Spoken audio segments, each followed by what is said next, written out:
राजस्थान के चुनाव में जो अन्य तीसरा धड़ा उसकी बड़ी बात हो रही है, क्योंकि एक बड़ा मजबूत अलायंस बार बार लोग कह रहे कि हुआ है आजाद समाज पार्टी का और राष्ट्रीय लोकतांत्रिक पार्टी का आरएलपी का।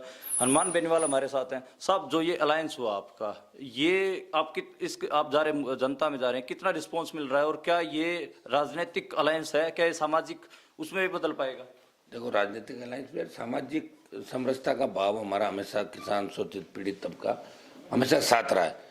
निश्चित रूप से बहुत बड़ा मैसेज इसका गया है और इस चुनाव के परिणाम के बाद पूरा देश देखेगा कि ये अलायंस आगे कहाँ तक जाता है। बहुत बड़ी तादाद में आरएलपी ऐसी सीटें जीत रही राजस्थान के, सत्ता की चाबी हमारे हाथ में रहेगी।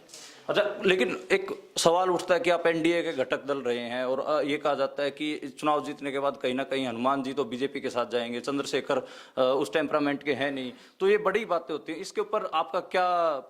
अभी बीजेपी तैयार थे ना, गठबंधन में सीटें दे देते, कांग्रेस दे देती, इनको कांग्रेस दे रही थी, हमें जाना होता तो अभी कौन रोक रहा था? हमें कौन रोक रहा था? हमारी पार्टियां, कोई रोक नहीं रहता। और हमने बलिदान दिया किसान कौम के लिए, जवान के लिए। हमें बहुत लंबी लड़ाई लड़नी है। कहने वाले कहते रहते, उससे क्या फर्क पड़ता है? लोग यहाँ हिंदुस्तान में लोगों की सोच है भगत सिंह होना चाहिए लेकिन पड़ोस के घर में, ताकि खुद का बेटा सुरक्षित रहे और पड़ोस में भगत सिंह हो जाए। सोच बदलनी, लोगों की मानसिकता बदलनी, तब हम सत्ता के अंदर आएंगे। आपके हिसाब से दो बड़े मुद्दे क्या लेके जा रहे हैं आप? देखिए, अपराध बे भ्रष्टाचार एक मुद्दा राजस्थान का, एक रोजगार और किसान, ये दो बड़े मुद्दे हैं। किसान कर्ज माफी और रोजगार और अपराध बे भ्रष्टाचार और परीक्षा में पारदर्शिता, दो ही मुद्दे राजस्थान के प्रमुख मुद्दे हैं जिन पे चुनाव हम लड़ने जा रहे हैं। और बीजेपी भ्रष्टाचार के मुद्दे पे चुनाव लड़ते, बीजेपी तो सारी आखिर भ्रष्टाचार में डूबी, वही वसुंधरा है। इसमें कितने आरोप लगे, कितनी जमीनें बेची, वही गहलोत का कुशासन, दोनों मिले हुए हैं। मौन स्वीकृति बीजेपी ने कांग्रेस को दी, कांग्रेस ने बीजेपी को दी। मिलाजुली का खेल राजस्थान में लोग खत्म करना चाहते हैं।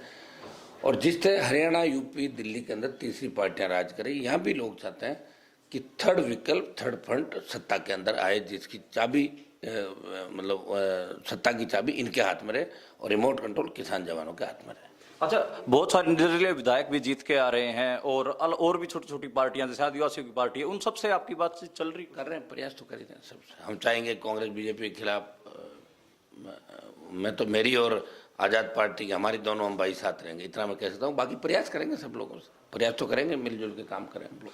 आखिरी सवाल है, लोग बहुत सारे सोशल मीडिया पे भी लिखते हैं कि आप किसानों के मुद्दे तो उठा रहे हैं लेकिन मजदूरों के जो मुद्दे हैं, मनरेगा मजदूर हो गए, दूसरे मुद्दे हो गए, ग्रामीण गरीब तो वो भी हैं साहब, तो उनके मुद्दे आप जो हनुमान बेनीवाल वो इतने मजबूती से नहीं उठाते? वो लोग क्या देखते नहीं है ना, लोग सो जाते हैं रोटी खा के, लोगों की आदत है सोने की, सो जाते हैं, सुबह क्या आप भूल जाते हैं। अंग्रेज आए, जिन्होंने राज किया, अंग्रेजों के साथ सेल्फी ले रहे हैं लोग, उनको क्यों नहीं कहते आप कि अंग्रेजों ने तो राज किया था, तुम्हें गुलामी करवाई, उनके साथ सेल्फी ले रहे हैं, राजा महाराजाओं के साथ भाग रहे हैं।